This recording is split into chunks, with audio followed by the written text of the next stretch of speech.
Good kill, good kill. Hey, good kill.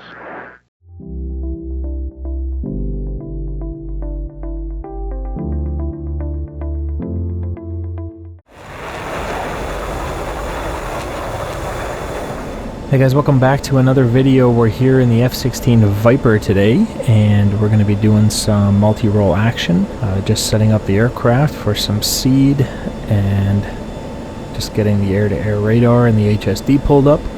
The aircraft is quite heavy. We're carrying 4 AMRAAMs, 2 HARMs, a fuel tank, and 6 CBU 97s. So we got this thing absolutely strapped up for all kinds of multi-role. Whatever comes our way, we're going to have a weapon to deal with it.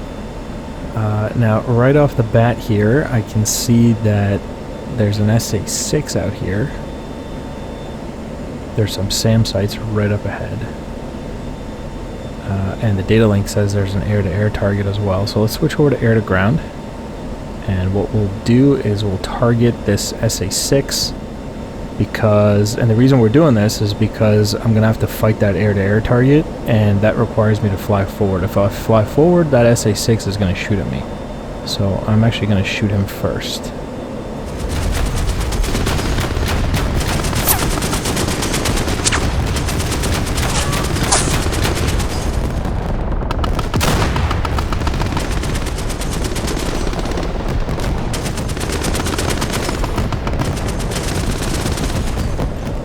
Once I take care of the air-to-air target and the enemy SAM sites, then I can support the ground troops.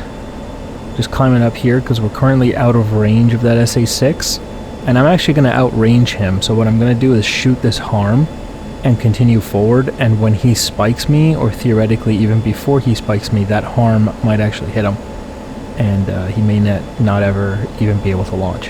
And I think there's something else there as well. I believe there's an SA-2 and an SA-3, so we'll have to deal with all these guys. The SA-3, more of a short-range SAM system in support of the SA-2.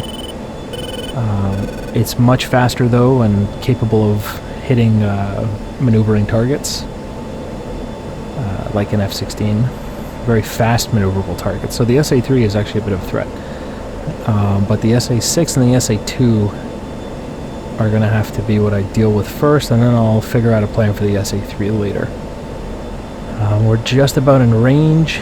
You see the SA-6 is inside of that white bubble, so I Magnum 1 away, and then here's the SA-2 right here, and I will Magnum on him as well.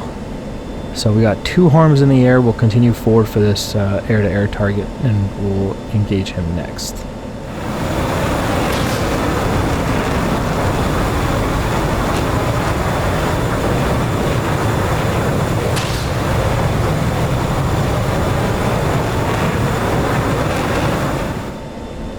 This guy right here, I'm going to put him in a primary data link track, which will allow me to keep an eye on him.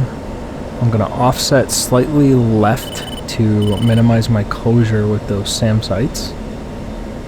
At least give the HARMs a little bit of time to fly in. And I also got to build some speed because I am actually pretty heavy and not used to the F-16 being so slow. Usually this thing is like 540 knots, and right now it's struggling to get to 400. And I also can't just plug an afterburner because I do have a limited fuel situation here. We got a lot to deal with, and I don't want to run out of fuel. Got this guy locked up here at 33 miles. And he's currently unresponsive to me. I'm gonna turn into him now. Those HARMs should have had enough time. Here we go. SA-2 is looking over here, spiking me. I'm probably close to in range of the SA-2. You can see the smoke in the distance there. That's the ground forces in a ferocious land battle right now. So I'd like to deal with these guys and go support them with the cluster bombs. Probability of kill increasing. Bandit off the nose now at 063, bearing 21 miles, and I'm at a 0.77 Mach.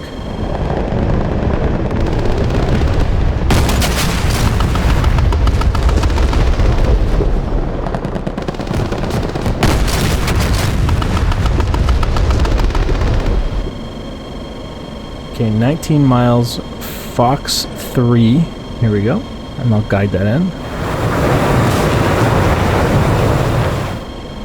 And we'll just start reducing altitude here. Now 16 miles off the nose. Start building some speed.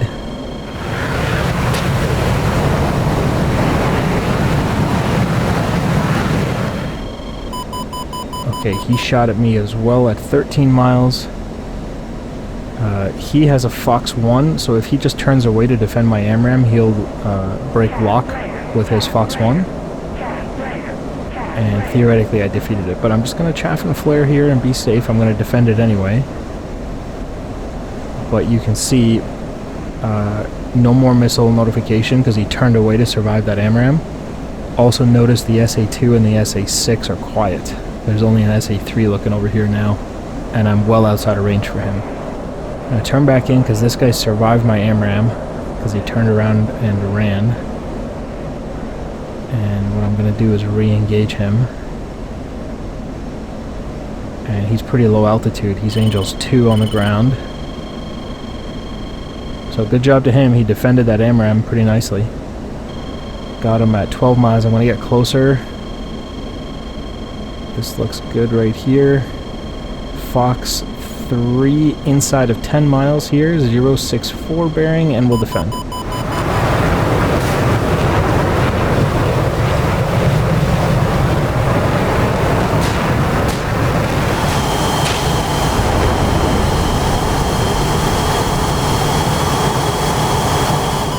Okay, he shot at me as well, so I'm going to defend. Once again, he may have to break that lock to defeat my AMRAM. And you can see why a Fox 3 is better than a Fox 1 right here, because I can break lock with him, and the AMRAM will continue to guide, but his missile can't do that.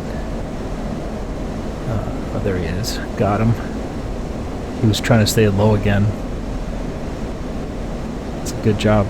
Still died though.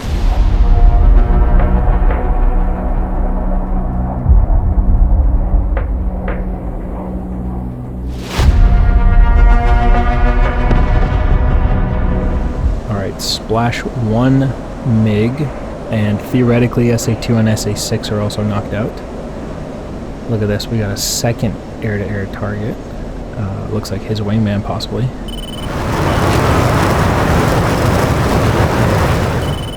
He seems a little upset that I killed his flight leader. He's very aggressive, coming over here at 20,000 feet plus, locking me now.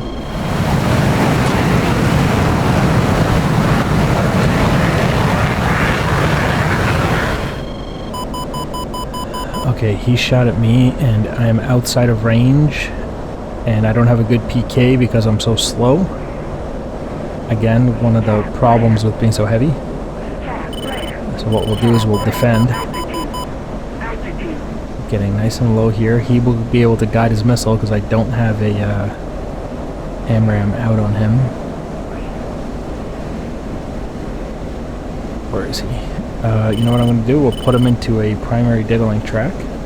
There he is. I'll go in a dogfight mode. And we'll see if we can get a bore sight lock. There we go, got him. 9 miles. He's locking me again. Fox 3. And we'll turn away.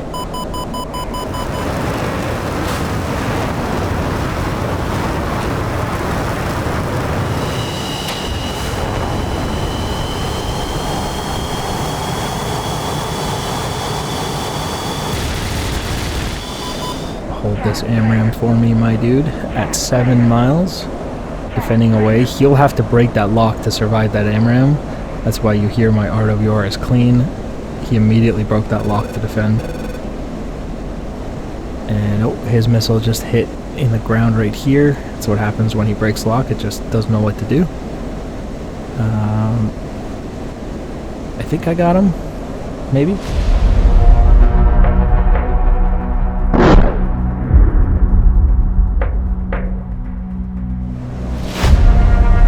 Okay, I have no more harms left, and there's still an SA3 out there.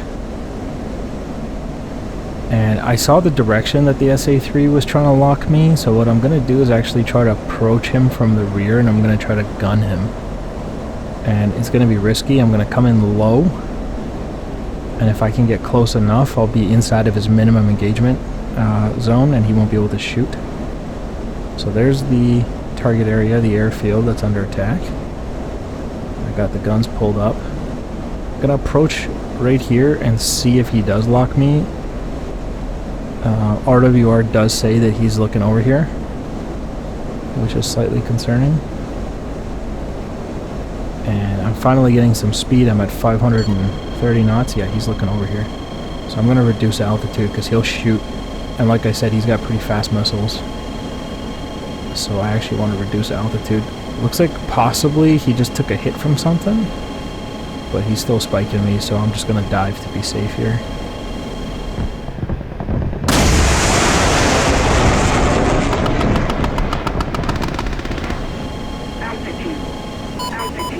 Oh yeah, there it is. Thought so. Okay, so we'll reduce altitude here, get nice and low, break his line of sight. So from this angle, it seems like he can still engage me. So I'm not gonna rush him from here. I'm gonna continue and hope that I can get into his blind area, where maybe he can't point his missiles over here or something. He's definitely taking hits. Like, the ground forces are trying to hit him. I'm gonna turn in now. He's still active, possibly, but no more spike, so I think maybe this might be our opportunity here. Definitely inside of his minimum engagement zone. Here we go. Hitting him with the gun. Come on. There we go. Good hits. Alright, SA3 knocked out. We'll pull up.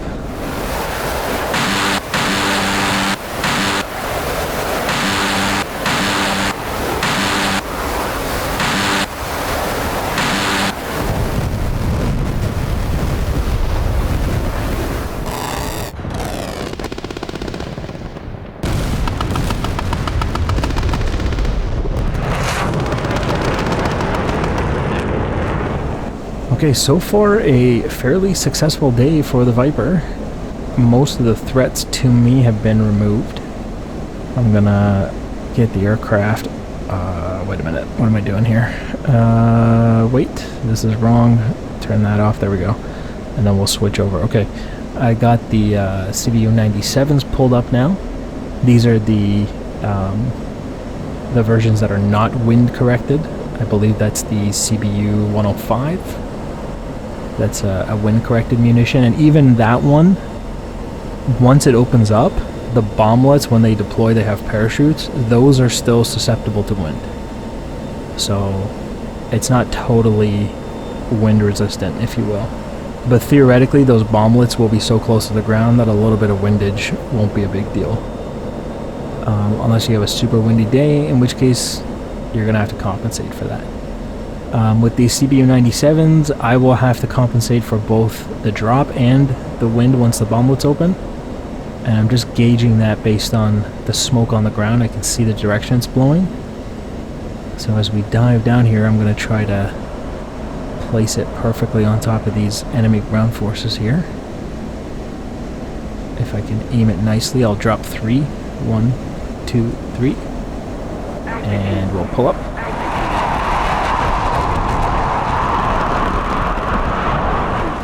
And theoretically, if I did that correctly, and I did, look at that.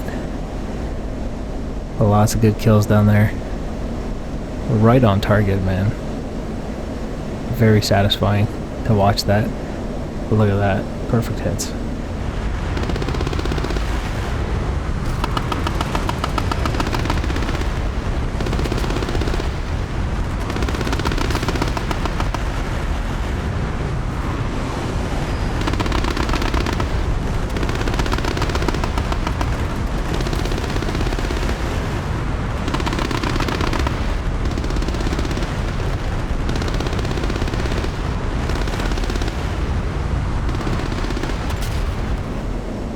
So far I've had a good run with the F-16.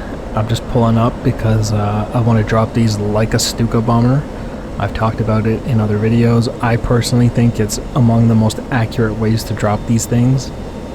I've basically never missed when I do it like this. For some reason it just works perfectly, just diving straight down on top of them instead of like level bombing or anything like that. Here we go. I have my second target area. Just gonna make sure I'm directly over top of it, and we are, and we'll initiate the dive. We'll drop the last 3 and then we'll get out of here. Alright, here we go. Looking at the smoke. There we go. Release 1, 2, and 3 right there. And we'll pull up.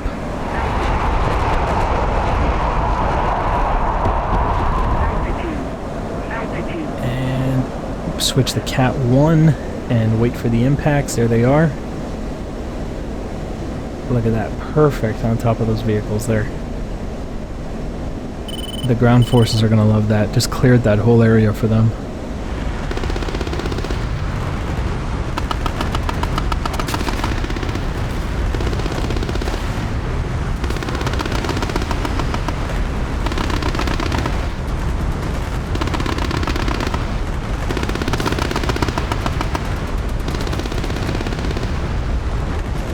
Alright, that's it from me. We did all of the things we were supposed to do. Let's get out of here.